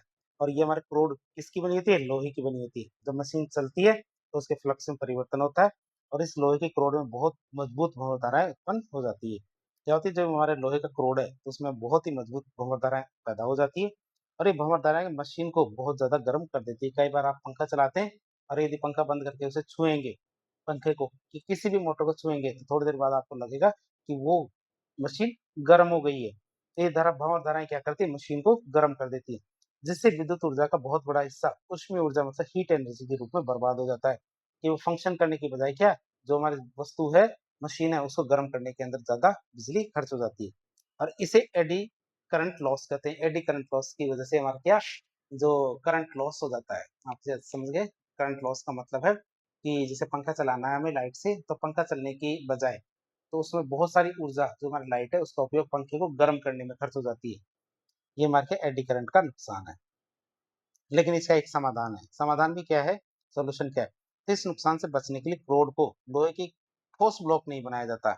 आप इसे याद रखेंगे, जिसके चारों तरफ तार लपेटते हैं, तो लोहे का एक ठोस ब्लॉक नहीं बनाया जाता है। इसकी बजाय क्या है? लोहे की पतली-पतली पत्तियों को एक साथ जोड़ के एक रोड बनाई जाती है। ये आपने बहुत बार देखा होगा, जो मोटर होती है, तो मोटर में पतली-पतली लोहे की पट्टियों को जोड़ के एक रोड बनाई जाती है और इन पट्टियों के बीच में इंसुलेशन मतलब वार्निश भरा जाता है। आप इसे याद रखेंगे, दोनों पट्टियों के बीच में, सारी पट्टियों के बीच में क्या वार्निश भरा होता है, जो हमारा क्या होता है, इंसुलेशन का काम करता है। बात करें ऐसा कर देंगे, तो ऐसा करने से क्या होता है? ऐसे करने से क्या होगा? क्रोड का प्रतिरोध बढ़ जाता है। इससे क्या होता है? क्रोड का प्रतिरोध बढ़ जाता है और भंवर धाराओं को बहने के लिए जगह नहीं मिल पाती, जिससे ये क्या है, बहुत कमजोर हो जाती है और हीटिंग भी कम करती है। मतलब करती तो है, लेकिन कम करती है। अब बात करेंगे, चित्र में भी आप देख सकते हो कि पहले चित्र में तो क्या किया था, पहले चित्र में तुम्हारा ठोस लोहे का रोड बनाया था, दूसरे में हमारे को पट्टियां बनाई थी, पट्टियों को जोड़ के उसके बीच में इंसुलेटर लगा दिया गया था, जिससे हमारे क्या भंवर धाराएं बहुत कम उत्पन्न हो रही थी। अब हम बात करें तो भंवर धाराएं, उनका उपयोग कहाँ कहाँ करते हैं। भंवर धारा का उपयोग भी होता है, बात करें इसकी, तो भंवर धाराएं हमेशा नुकसानदायक नहीं होती। क्यों? क्योंकि समझ का फेर है, क्योंकि कोई भी चीज जो आपके समझ में नहीं आती वो बुरी नहीं होती। तो भंवर धाराएं हमेशा नुकसानदायक नहीं होती, कई जगह पर इनका अच्छा उपयोग भी कर सकते हैं। जैसे विद्युत चुम्बकीय अवमंदन, इसमें इलेक्ट्रोमैग्नेटिक डंपिंग की बात करें, तो गैल्वेनोमीटर जैसे उपकरणों में सुई को जल्दी स्थिर करने के लिए, या गैल्वेनोमीटर जैसे जो उपकरण होते हैं, उसमें सुई को जल्दी से स्थिर करने के लिए हमारे क्या, भंवर धारा का उपयोग करते हैं। फिर हमारे इंडक्शन मोटर की बात करें, प्रेरण मोटर की, तो इसका रोटर क्या है, भंवर धाराओं के कारण ही घूमता है। जो प्रेरण मोटर होते हैं, इंडक्शन मोटर है, तो इसका रोटर क्या, हमारे भंवर धाराओं की वजह से ही घूमता है। फिर विद्युत ब्रेक की बात करें, किसकी, इलेक्ट्रिक ब्रेक की बात करें, तो तेज गति से चलने वाली जो ट्रेनें होती हैं, उनको रोकने के लिए, या तेज गति से चलने वाली जो ट्रेनें होती हैं, उनको रोकने के लिए हमारे भंवर धाराओं का उपयोग करते हैं। तो पहियों के ड्रम में मजबूत चुंबकीय क्षेत्र लगा करके, या पहियों के ड्रम में मजबूत चुंबकीय क्षेत्र लगा करके भंवर धाराएं पैदा की जाती है, जो क्या करती है, हमारी किसी भी जो साधन है उसकी गति का विरोध करती है और ट्रेन इससे रुक जाती है। इसमें हमारे घर्षण नहीं होता, इसलिए टूट फूट भी नहीं होती है। ऐसा नहीं है कि ट्रेन को रोकने के लिए घर्षण होता है, घर्षण नहीं होता, इसलिए हमारे ट्रेन का कोई भी हिस्सा टूट फूट नहीं होता है। आप इसे याद रखेंगे, विद्युत ब्रेक लगाने में हमारे भंवर धाराओं का उपयोग करते हैं। तो पहियों के पास में ड्रम आपने बहुत सारे देखे होंगे और ड्रम में क्या होता है, मजबूत चुंबकीय क्षेत्र लगा करके भंवर धाराएं उत्पन्न करते हैं, जो क्या करते हैं, ट्रेन के आगे बढ़ने वाली गति का विरोध करते हैं, जिससे ट्रेन रुक जाती है। फिर एनर्जी मीटर की बात करें, ऊर्जा मापी की, तो पुराने घरों में लगे बिजली के मीटर, क्या, जिसमें एक डिस्क घूमती रहती थी। पुराने घरों में जो बिजली के मीटर लगे होते थे, उसमें क्या, एक डिस्क घूमती रहती थी। वे सारे क्या है, हमारे भंवर धाराओं के सिद्धांत पे ही काम करते थे। किस पे? भंवर धाराओं के सिद्धांत पे काम करते थे। फिर आता है हमारे पास स्पीडोमीटर। इसकी बात करें, स्पीडोमीटर की बात करें, तो वाहन की गति मापने वाले पुराने जो एनालॉग यंत्र होते थे, कौन सा, पुराने एनालॉग यंत्र होते थे, जो हमारे क्या स्पीडोमीटर की तरह काम करते थे, वाहनों की गति मापते थे। तो ये हमारे क्या है, भ्रमण धाराओं के सिद्धांत पे काम करते थे। अब बात करेंगे, दो चीज होती है, एक तुम्हारी चुंबकीय परिपथ होता है और एक विद्युत परिपथ होता है। चुंबकीय परिपथ का मतलब चुंबक को बनाने के लिए जो परिपथ बनाया जाता है, वो चुंबकीय परिपथ होगा, और दूसरा विद्युत परिपथ मतलब विद्युत से बना हुआ परिपथ। तो कई बार परीक्षा में पूछ लिया जाता है कि आपको इनके बारे में पता होना चाहिए कि दोनों के दोनों परिपथ काम करने के तरीके में एक जैसे हैं, लेकिन फिर भी दोनों में कुछ अंतर है। आपसे दोनों में अंतर पूछ लिया जाए तो आपको पता होना चाहिए कि चुंबकीय परिपथ और विद्युत परिपथ में क्या अंतर है। तो हमने यहाँ चुंबकीय परिपथ मतलब मैग्नेटिक सर्किट लिखा, दूसरी तरफ हमने इलेक्ट्रिक सर्किट लिखा। बात करें प्रवाह का कारण, तो मान लो मैग्नेटोमोटिव फोर्स होता है, ये चुंबकत्व वाहक बल के कारण उत्पन्न होता है। किसकी वजह से उत्पन्न होता है? ये एमएमएफ के कारण उत्पन्न होता है। हमारा कौन सा? चुंबकीय परिपथ।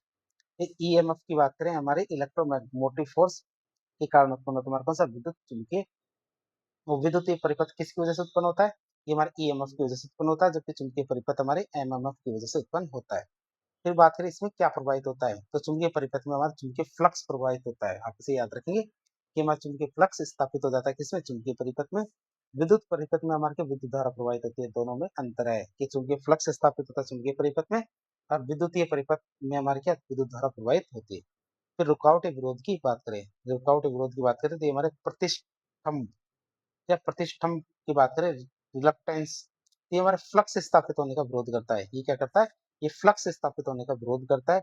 बल्कि बात करें विद्युत परिपथ की, जिसमें प्रतिरोध की बात करें तो धारा बहने का विरोध करता है। ये फ्लक्स स्थापित करने का विरोध करता है, तो दूसरा क्या है? धारा बहने का विरोध करता है। R is equal to E M F बटे आई।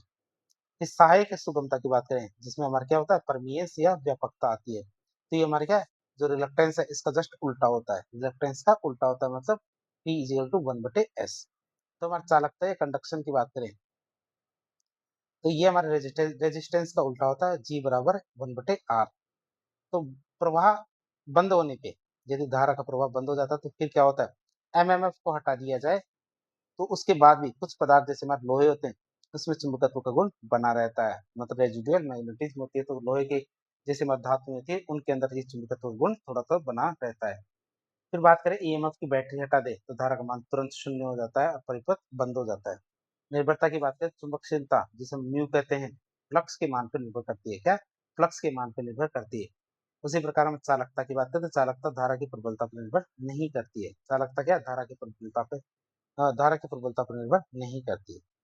फिर बात करें हमारे जो कुछ यंत्र होते हैं, जैसे हमारा एमीटर, गैल्वेनोमीटर होते हैं, उनकी बात करें तो गैल्वेनोमीटर क्या है?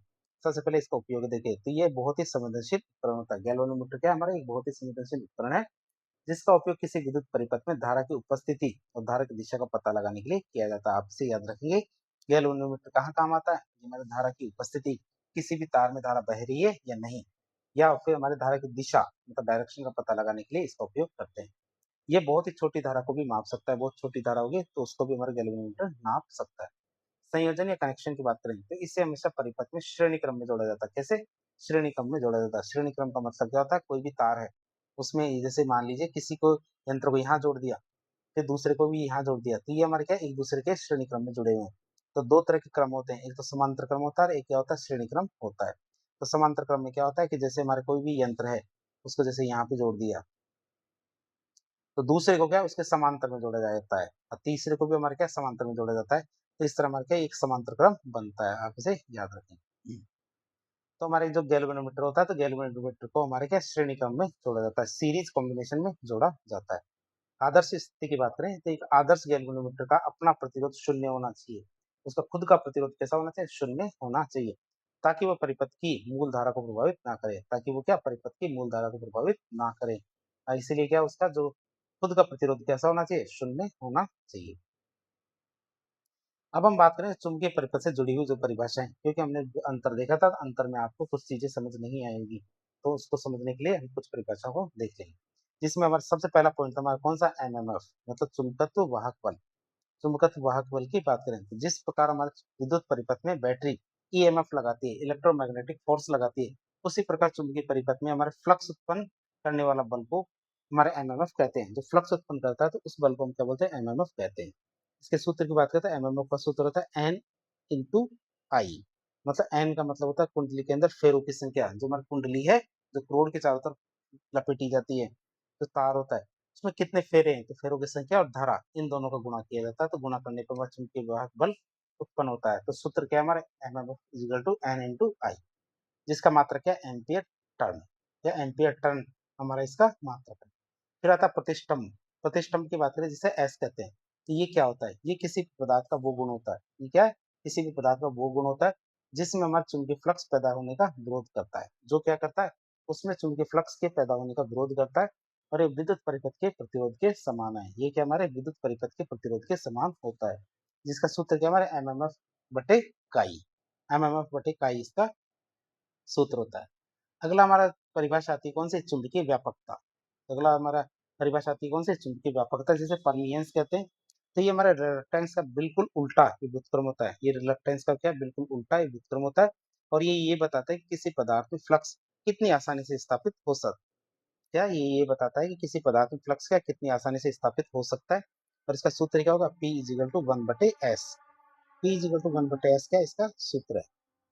मात्रा की बात करें हेनरी या फिर वेबर प्रति एम्पियर टन, या वेबर प्रति एम्पियर टन इसका सूत्र होता है, या फिर इसे शॉर्ट में हेनरी भी कह सकते हैं। चुंबकीय व्यापकता बात करें, ये क्या होता है, रिलक्टेंस का बिल्कुल उल्टा है, जो ये बताता है कि किसी पदार्थ में फ्लक्स कितनी आसानी से स्थापित हो सकता है। फिर बात करें, हमारे एक डोमेन सिद्धांत आता है। डोमेन सिद्धांत भी कई बार पूछ लिया जाता है, और चुंबकशीलता के बारे में देखेंगे। तो डोमेन सिद्धांत और चुंबकशीलता के बारे में देखें, तो ये सिद्धांत हमारे लोह चुंबकीय पदार्थ जैसे हमारा लोहा कोबाल्ट उनके व्यवहार को समझाता है, कि हमारी ये किस तरह का व्यवहार करते हैं। कौन कौन हमारे, जो हमारे लोहा कोबाल्ट जैसे जो लोह चुंबकीय पदार्थ है, फेरोमैग्नेटिक पदार्थ है, उनके व्यवहार को समझाता है। इसमें हमारे क्या होता है, डोमेन होते हैं। इसमें हमारे क्या होता है, डोमेन होते हैं। तो डोमेन क्या है, तो लोह चुंबकीय पदार्थ के अंदर बहुत ही छोटे छोटे क्षेत्र होते हैं। जैसे चित्र में पहले वाला चित्र है, तो पहले वाले चित्र में बॉक्स देख सकते हो, जैसे ये वाला बॉक्स है, तो ये हमारे क्या बहुत छोटे छोटे क्षेत्र होते हैं, आपसे याद रखेंगे। क्या होते हैं, ये हमारे बहुत सारे छोटे छोटे क्षेत्र होते हैं, इन्हें हम क्या बोलते हैं, डोमेन कहते हैं।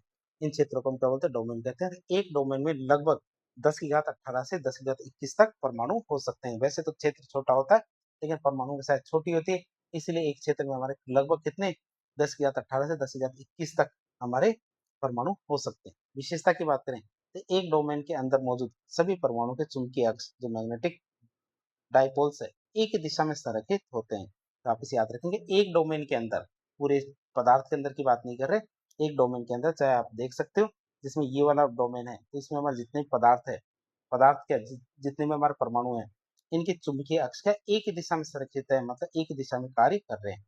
इसलिए क्या हर डोमेन अपने आप में एक सूक्ष्म चुंबक मतलब टाइनी मैग्नेट की तरह काम करता है।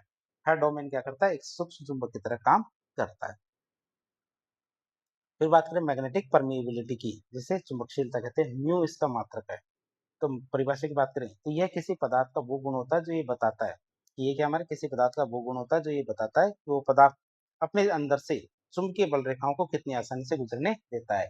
तो ये हमारे किसी पदार्थ का वो गुण होता है जो ये बताता है कि वो पदार्थ क्या अपने अंदर से चुंबकीय बल रेखाओं को कितनी आसानी से गुजरने देगा, जिसका सूत्र क्या है, mu is equal to B/H। B का मान मतलब होता है पदार्थ के अंदर जो चुंबकीय क्षेत्र होता है वो, और एच का मतलब होता है बाहर से लगाया गया जो चुंबकीय क्षेत्र है, जो हवा निर्वात के अंदर, जो हमारे हवा या निर्वात के अंदर चुंबकीय क्षेत्र लगाया गया है, उसका मान होता है। तो हमारा म्यू बराबर B/H, जिसका मात्रक क्या होता है, चुंबकशीलता का मात्रक क्या होगा, हेनरी/मीटर। क्या था, हेनरी/मीटर। और विभिन्न पदार्थों के लिए देखें, तो लोह चुंबकीय पदार्थों के लिए देखें, जैसे हमारा फेरस कोबाल्ट, इनके लिए देखें तो म्यू का मान क्या 1 से ज्यादा होता है। क्या म्यू का मान 1 से ज्यादा होता है। अनुचुंबकीय प्रतिचुंबकीय पदार्थों के लिए देखें तो म्यू का मान 1 से कम होता है। आप इसे याद रखेंगे, या फिर 1 होता है, अधिक से अधिक 1 हो सकता है, या फिर 1 से कम होता है अनुचुंबकीय प्रतिचुंबकीय पदार्थों के लिए। तो उस चित्र में आपने देखा था, जो डोमेन सिद्धांत के अंदर यदि हमने इसको हीट किया, इसको हीट किया, तो ये क्या है, इधर उधर हो गया, मतलब इसका चुंबकत्व का गुण खत्म हो जाता है। फिर हम बात करें चुंबकीय प्रवृत्ति, जो मैग्नेटिक सस्पेक्टिबिलिटी की बात करें, जिसे काई कहते हैं, जिसका मात्रक क्या होता है, काई होता है, मैग्नेटिक सस्पेक्टिबिलिटी की। तो ये हमारे क्या है, जो चुंबकीय प्रवृत्ति किसे कहते हैं, तो सबसे पहले परिभाषा देख लेते हैं। तो ये वो गुण होता है, चुंबकीय प्रवृत्ति की बात करें तो ये वो गुण होता है जो ये बताता है कि जब किसी पदार्थ को बाहरी चुंबकीय क्षेत्र में रखा जाता है, क्या जब किसी पदार्थ को बाहरी चुंबकीय क्षेत्र में रखा जाता है, तो वह कितनी आसानी से और कितनी तेजी से चुंबकित मतलब मैग्नेटाइज्ड हो जाता है। तो ये वो गुण है जो ये बताता है कि जब किसी पदार्थ को बाहरी चुंबकीय क्षेत्र में रखा जाता है, तो वह कितनी आसानी से इजीली और कितना तेजी से चुंबकित मतलब मैग्नेटाइज्ड हो जाता है, जिसका सूत्र क्या है, काई इजिकल टू I/H। आई का मतलब होता है चुंबकन की तीव्रता, और एच का मतलब होता है चुंबकीय बल। आप इसे याद रखेंगे, इसका सूत्र क्या है, काई इजिकल टू I/H। फिर आता है हमारा पृथ्वी। पृथ्वी क्या है, एक चुंबक के रूप में काम करता है, जिसे भूचुंबकत्व कहते हैं, क्योंकि पृथ्वी भी एक है, एक चुंबक की तरह कार्य करते हैं। तो पृथ्वी स्वयं एक बहुत बड़े चुंबक की तरह व्यवहार करती है, इसलिए इस गुण को भूचुंबकत्व या जियोमैग्नेटिज्म कहते हैं। आधुनिक विज्ञान में देखें तो इसका मुख्य कारण पृथ्वी के बाहरी क्रोड, मतलब यदि अंदर अंदर से देखें, पृथ्वी की परतों को देखें, तो हमारे क्या कोर होता है। कोर भी दो तरह का होता है, एक बाहरी कोर और एक आंतरिक कोर। जो बाहरी कोर है वो हमारे क्या लिक्विड फॉर्म में है, और आंतरिक कोर है हमारे ठोस फॉर्म में है। तो बाहरी कोर की बात करें, आउटर कोर, तो उसमें पिघले हुए लोहे और निकल जैसी धातुओं का प्रभाव होता है, जिससे क्या है हमारी विद्युत धाराएं और परिणाम स्वरूप डायनामो प्रभाव उत्पन्न होता है। इसमें हमारे क्या होता है, विद्युत धाराएं उत्पन्न होती है, इसके परिणाम स्वरूप क्या होता है, डायनामो इफेक्ट उत्पन्न होता है। बात करें पृथ्वी की, तो पृथ्वी के भीतर एक काल्पनिक चुंबक की कल्पना करने पर कि हम ये माने कि पृथ्वी के अंदर एक काल्पनिक चुंबक है। तो पृथ्वी के भीतर एक काल्पनिक चुंबक की कल्पना करने पर उसके उत्तरी और दक्षिणी ध्रुवों को मिलाने वाली रेखा को चुंबकीय अक्ष कहा जाता है। क्या कहते हैं? चुंबकीय अक्ष कहते हैं। आप इसे याद रखेंगे। ध्यान दें कि ये अक्ष हमारे पृथ्वी के घूर्णन अक्ष जो भौगोलिक अक्ष है उसके बिल्कुल संपाती नहीं है, बल्कि इनके साथ क्या 11.3 डिग्री का कोण बनाता है। क्या बनाता है? 11.3 डिग्री का कोण बनाता है। तो इस तरह हम देख सकते हैं ये तो हमारे क्या है, मैग्नेटिक पोल है, और ये हमारे क्या है, पृथ्वी के घूर्णन की दिशा है। मतलब ये देख सकते हैं कि हमारे जो दो तरह के पोल है, जो अक्ष है, एक तो चुंबकीय अक्ष है, चुंबकीय अक्ष तो हमारे क्या है, रेड कलर का है, और जो हमारे पृथ्वी का भौगोलिक अक्ष है ये हमारे ब्लू कलर का है, जिसमें हमारी पृथ्वी घूमती रहती है। दोनों सेम नहीं है, दोनों के बीच में हमारे क्या 11.3 डिग्री का, क्या 11.3 डिग्री का ये इन दोनों के बीच में क्या है, कोण है। आप इसे याद रखेंगे। अब बात करें पृथ्वी के चुंबकीय क्षेत्र के तीन घटक। तो पृथ्वी के चुंबकीय क्षेत्र के तीन घटकों की बात करें तो किसी भी स्थान पर पृथ्वी के चुंबकीय क्षेत्र को पूरी तरह से परिभाषित करने के लिए, या किसी भी स्थान पर पृथ्वी का जो चुंबकीय क्षेत्र है उसको पूरी तरह से परिभाषित करने के लिए तीन तत्वों की आवश्यकता होती है। कितने? तीन मैग्नेटिक एलिमेंट्स की आवश्यकता होती है। पहला तत्व आता है हमारे पास दिक्पात का कोण, जिसे मैग्नेटिक डाइक्लिनेशन कहते हैं। दिक्पात के कोण की बात करें तो भौगोलिक याम्योत्तर मतलब ज्योग्राफिकल मेरिडियन मतलब वास्तविक उत्तर दक्षिण दिशा, और चुंबकीय याम्योत्तर मतलब चुंबकीय सुई के द्वारा दिखाई गई उत्तर दक्षिणी दिशा, इन दोनों के बीच बनने वाले कोण को दिक्पात का कोण कहते हैं। आप इसे याद रखेंगे, चित्र में भी इसको समझ सकते हैं।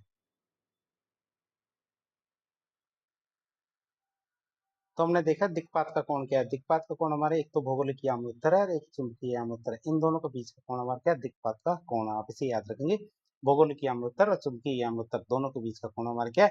दिक्पात का कोण है। भौगोलिक याम्योत्तर का मतलब जो वास्तविक उत्तर दक्षिण दिशा है, जो वास्तविक उत्तर दक्षिण दिशा है वो हमारे क्या भौगोलिक याम्योत्तर है। और चुंबकीय याम्योत्तर का मतलब है जो चुंबकीय सुई बता रही है उत्तर दक्षिण दिशा, उसे हम क्या बोलते हैं? चुंबकीय याम्योत्तर कहते हैं। और इन दोनों के बीच का कोण को हम क्या बोलते हैं? दिक्पात का कोण कहते हैं। चूंकि पृथ्वी का हमारे चुंबकीय क्षेत्र निरंतर बदलता रहता है, इसलिए अलग अलग स्थानों पर अलग अलग समय पर दिक्पात का कोण भी बदलता रहता है।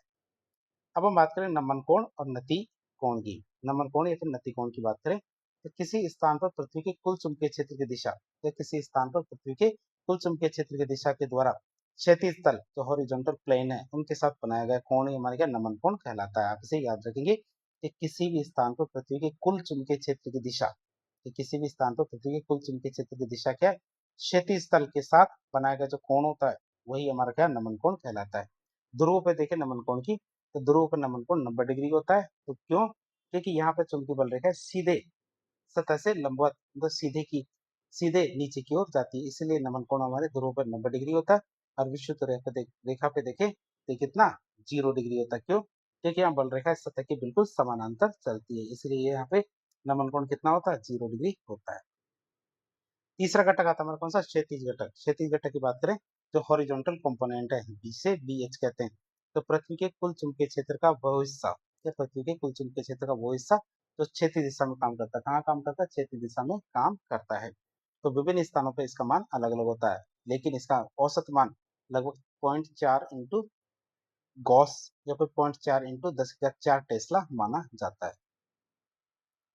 तो इस तरह आज एक लेक्चर के जरिए हमने भौतिक विज्ञान का एक बहुत ही इंपॉर्टेंट टॉपिक का नाम हमारा चुंबक मैग्नेटिक, तो मैग्नेट के बारे में काफी डिटेल से जानने की कोशिश की। तो इस प्रकार के इन्फॉर्मेटिव वीडियो देखने के लिए हमारे चैनल से जुड़े। वीडियो यदि पसंद आता है तो वीडियो को लाइक करें, चैनल को सब्सक्राइब करें, अपने दोस्तों के साथ शेयर करें। धन्यवाद।